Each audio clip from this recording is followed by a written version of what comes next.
Hello friends, அஸ்ஸலாமு அலைக்கும். Welcome to Shamila kitchen. இன்றைக்கி வந்துட்டு சிக்கன் கட்லெட் எப்படி பண்ணலான்னு தான் நான் காட்ட போகிறேன். வாங்க வீடியோக்குள்ளே போகலாம். அதுக்கு முன்னாடி நம்ம சேனலில் சப்ஸ்கிரைப் பண்ணாமல் பார்க்குறவங்க சப்ஸ்கிரைப் பண்ணி சப்போர்ட் பண்ணுங்கள். கூடவே பக்கத்தில் இருக்கிற பெல் ஐக்கானையும் கிளிக் பண்ணுங்கள். அப்போ தான் நான் போடுற வீடியோஸ் எல்லாம் உங்களுக்கு நோட்டிஃபிகேஷனாக வரும். இன்றைக்கி வந்துட்டு நான் சிக்கன் கட்லெட் பண்ணுறதுக்காக கொஞ்சமாக போன்லெஸ் சிக்கன் எடுத்துருக்கிறேன். அதில் வந்துட்டு இஞ்சி பூண்டு விழுது ஆட் பண்ணிவிட்டு, அதுக்கப்புறமா 1 டீஸ்பூன் காஷ்மீரி சில்லி பவுடரும், 1 teaspoon பெருஞ்சீரகத்தூளும், 1/2 teaspoon pepper, 1/2 teaspoon garam masala, 1/2 teaspoon மஞ்சள் தூள் சேர்த்து நான் தேவையான அளவு உப்பும் சேர்த்து நல்லா மிக்ஸ் பண்ணி எடுத்து வச்சுட்டேன். இது நல்லா கொஞ்சம் மசாலா இந்த சிக்கனில் நல்லா பிடிக்கட்டும். அதுக்கப்புறமா வந்துட்டு இந்த சிக்கனை நான் ஃப்ரை பண்ணி எடுத்துக்க போகிறேன். ஃப்ரை பண்ணிக்க விருப்பம் இல்லைன்னா குக்கரில் மஞ்சள் தூள் உப்பு போட்டு வேக வச்சு கூட எடுத்துக்கலாம். இப்போ நான் சிக்கனை இந்த மாதிரி ஃப்ரை பண்ணி எடுத்துக்க போகிறேன்.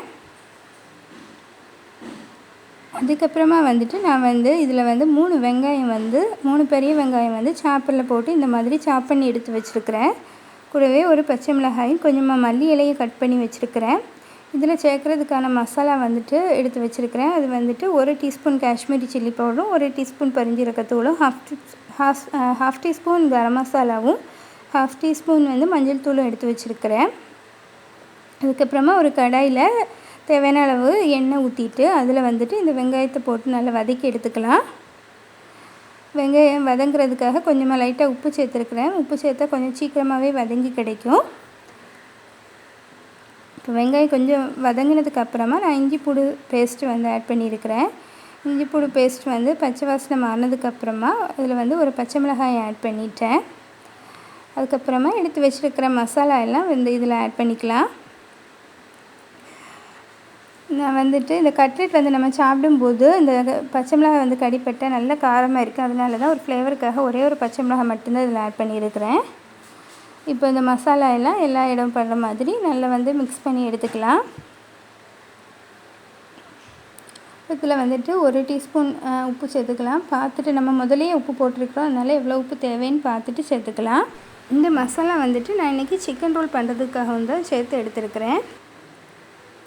அடுத்தது இப்போ சிக்கன் ஃப்ரை ஆயாச்சு. அதையும் நான் வேறொரு பாத்திரத்தில் எடுத்து மாற்றி வச்சுட்டேன். இப்போ இந்த சிக்கனை சின்ன சின்ன பீசஸாக இந்த மாதிரி கட் பண்ணி எடுத்து வச்சுருக்கிறேன். இதை நம்ம ரெடி பண்ணி வச்ச அந்த மசாலாவோடு ஆட் பண்ணிக்கலாம். மசாலாவோடு ஆட் பண்ணி நல்லா ஃபுல்லாக மிக்ஸ் பண்ணி எடுத்துக்கலாம். இந்த வெங்காயமும் சிக்கனும் நல்லா மிக்ஸ் ஆகிற மாதிரி இந்த மாதிரி ஒரு ஸ்பூன் வச்சு மிக்ஸ் பண்ணி எடுத்துக்கலாம். இப்போ ஃபில்லிங்ஸ் நமக்கு ரெடி ஆயாச்சு. அதுக்கப்புறமா நான் 2 உருளைக்கிழங்கு வேக வச்சு மசிச்சு எடுத்து வச்சுருக்கிறேன். நம்ம ரெடி பண்ணி வச்ச அந்த மசாலாவில் பாதி அளவுக்கு எடுத்து ஒரு கடாயில் போட்டு இந்த உருளைக்கிழங்கையும் சேர்த்து நான் நல்லா மிக்ஸ் பண்ணி எடுத்துக்க போகிறேன். இப்போ கட்லெட்டுக்கான மிக்சிங் ரெடி ஆயாச்சு. இதை இந்த மாதிரி வடை ஷேப்பில் ரவுண்ட் பண்ணி நான் இந்த மாதிரி ரெடி பண்ணி எடுத்துருக்கிறேன். இன்றைக்கி ஒரு 8 கட்லெட்டுக்காக ரெடி பண்ணி வச்சுருக்கிறேன். மீதி ஒரு 5 கட்லெட் கூட இதில் இந்த ஃபில்லிங்ஸில் ரெடி பண்ணி எடுத்துக்கலாம்.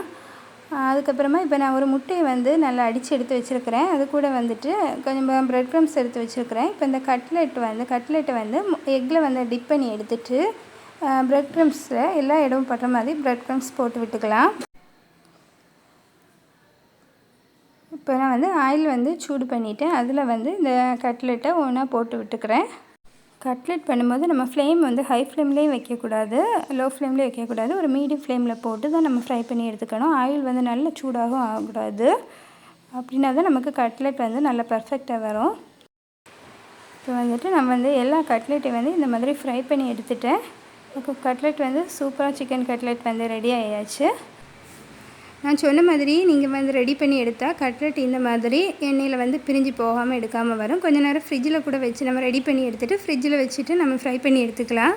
இப்போ நமக்கு எண்ணெயில் போடும்போது பிரியாமல் இந்த மாதிரி கிடைக்கும். நான் இன்றைக்கி ஆனால் ஃப்ரிட்ஜிலலாம் வைக்கல, அதுக்கான டைம் கிடைக்கல. அதனால் உடனே தான் பண்ணேன். அதனால் கட்லெட் சூப்பராகவே வந்தது. உங்களுக்கு இப்போ இந்த வீடியோ பிடிச்சிருக்குன்னு நினைக்கிறேன். பிடிச்சிருந்தால் மறக்காமல் லைக் பண்ணுங்கள், ஷேர் பண்ணுங்கள், கமெண்ட் பண்ணுங்கள். தேங்க்ஸ் ஃபார் வாட்சிங்.